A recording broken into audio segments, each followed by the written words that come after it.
जो लोग मेरे इस चैनल पर नए हैं या फिर मेरा ये वीडियो किसी और सोशल मीडिया प्लेटफॉर्म पर देख रहे हैं, वो मेरा YouTube channel political Tamasha with doctor Arshi को सब्सक्राइब करके वहां पे लगी बेल आइकॉन को जरूर दबा दें ताकि आपको हमारे आने वाले हर वीडियो की अपडेट्स टाइम पर मिलती रहे। और दोस्तों, अगर आपको हमारे वीडियोस इंफॉर्मेटिव लगते हैं, अगर आपको हमारा काम पसंद आता है, तो आप अपने इस चैनल को सपोर्ट कर सकते हैं इसके पेट्रॉन बन करके। और पेट्रॉन का लिंक मैंने इसी वीडियो के डिस्क्रिप्शन में डाल दिया है, जिस पर क्लिक करके आप डायरेक्टली पेट्रॉन बन सकते हैं। और एक और तरीके से आप अपने इस चैनल को सपोर्ट कर सकते हैं, वो है इसकी मेंबरशिप लेकर के। और मेंबर बनने का लिंक भी इसी वीडियो के डिस्क्रिप्शन में डाल दिया गया है, जिस पर क्लिक करके आप डायरेक्टली अपने इस चैनल के मेंबर बन सकते हैं। तो चलिए आज के सियासी तमाशे के सफर को शुरू करते हैं।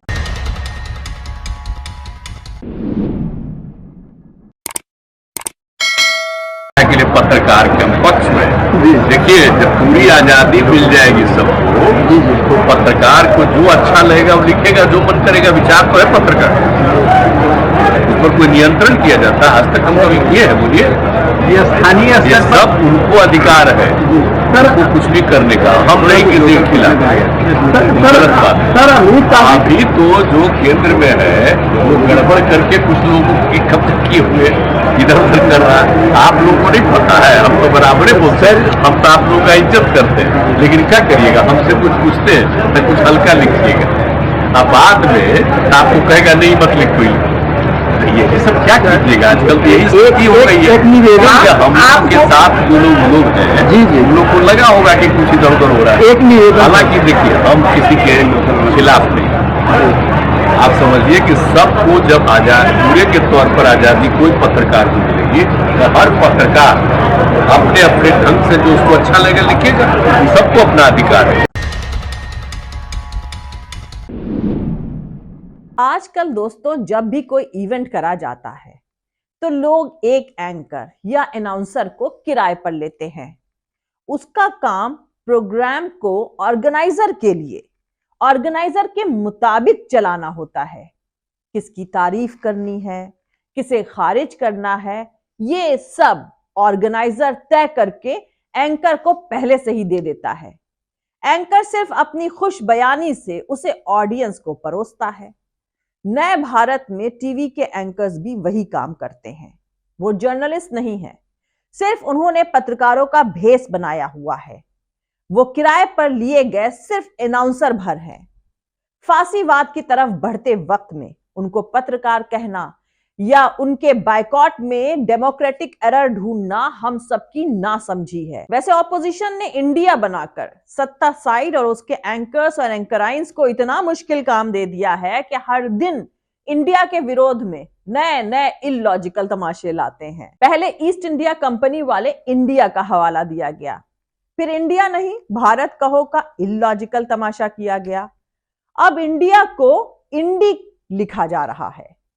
दोस्तों, इंडी जिसमें से ए वर्ड गायब है, ये नया वर्ड मार्केट में टॉमी मीडिया के पत्रकारों ने उतारा है, जबकि ऑपोजिशन के गठबंधन का नाम इंडिया है। चलो अब इन इलॉजिकल लोगों का लॉजिक भी बता देती हूं।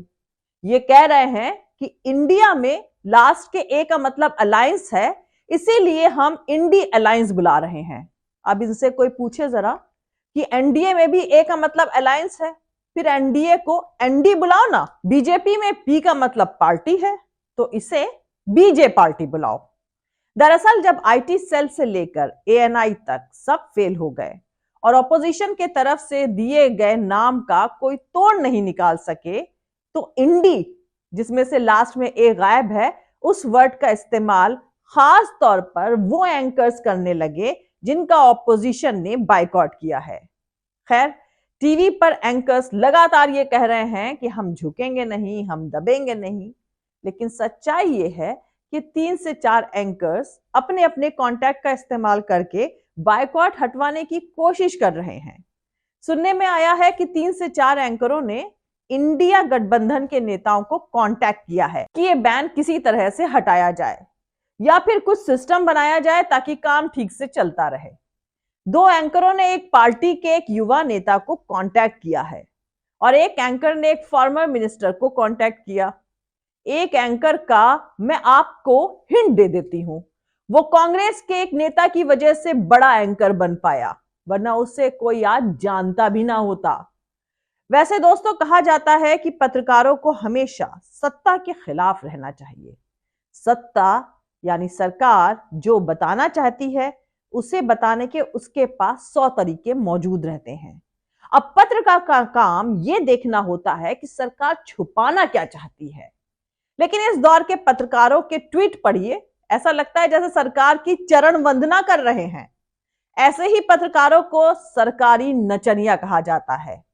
वैसे तो पवन खेड़ा के ताजा बयान के मुताबिक इंडिया गठबंधन ने 14 पत्रकारों का बायकॉट नहीं किया है, बल्कि ये एक तरह का नॉन कोऑपरेशन मूवमेंट यानी असहयोग आंदोलन है।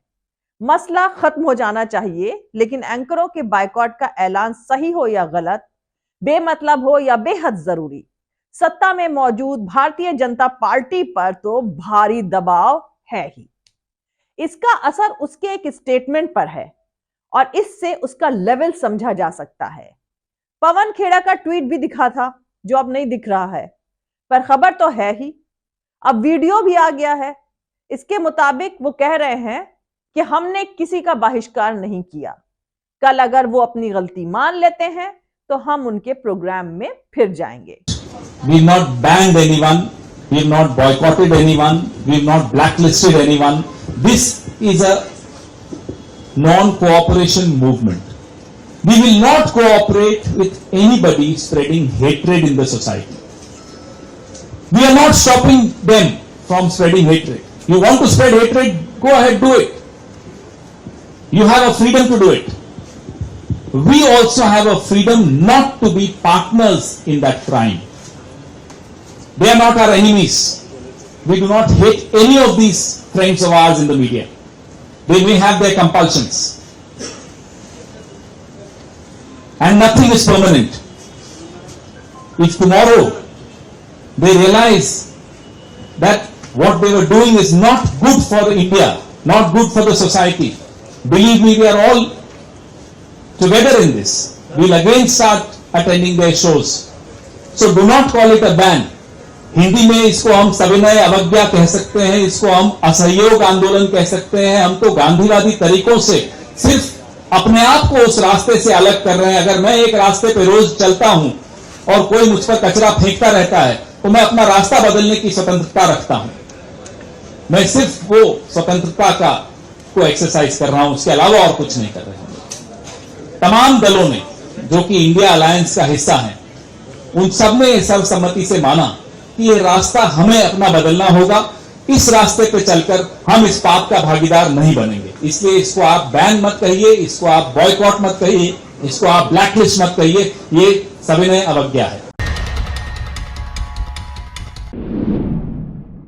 दूसरी तरफ बायकॉट इन एंकरों के लिए तो कलंक है ही, और ये उनके साथ जिंदगी भर रहेगा। कम से कम उनकी पीढ़ियां तो याद करेंगी ही और झेलेंगी भी।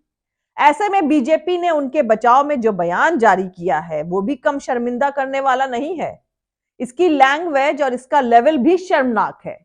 यह अलग बात है कि यह सब प्रधानमंत्री का ही लेवल है, पर वो अलग मुद्दा है, क्योंकि शख्स अहम नहीं होता है, पार्टी और संघ परिवार ज्यादा अहम है। ऐसे में कहने की जरूरत नहीं है कि भारत में ऐसे लोगों को बहुमत मिल जाना इंटरनेशनल लेवल पर भारत का नुकसान है। अब बायकॉट के ऐलान की लैंग्वेज देखिए। रोज शाम 5 बजे से कुछ चैनल्स पर नफरत की दुकानें सजाई जाती हैं। हम नफरत के बाजार के ग्राहक नहीं बनेंगे। हमारा मकसद है नफरत मुक्त भारत। बड़े भारी मन से यह फैसला लिया गया है कि कुछ एंकर्स के शोज और इवेंट्स में हम भागीदार नहीं बने। हमारे नेताओं के खिलाफ गलत टिप्पणियां, फेक न्यूज वगैरह से हम लड़ते आए हैं और लड़ते रहेंगे, लेकिन सोसाइटी में नफरत नहीं फैलने देंगे। मिटेगी नफरत, जीतेगी मोहब्बत। अब इसके जवाब में जारी बीजेपी का स्टेटमेंट तो जरा देखिए और गौर भी कीजिए कि ऑफिशियल रिलीज में भी इंडिया ग्रुप को ईडी अलायंस कहा गया है, जबकि नॉर्मल रूल है कि नाम जो जैसे लिखे उसका नाम उसी तरह लिखा जा सकता है। डेमोक्रेसी में विरोधी या ऑपोजिशन के तरफ इस तरह का बिहेवियर ये बताता है कि डेमोक्रेसी में उनको कितना फेथ है।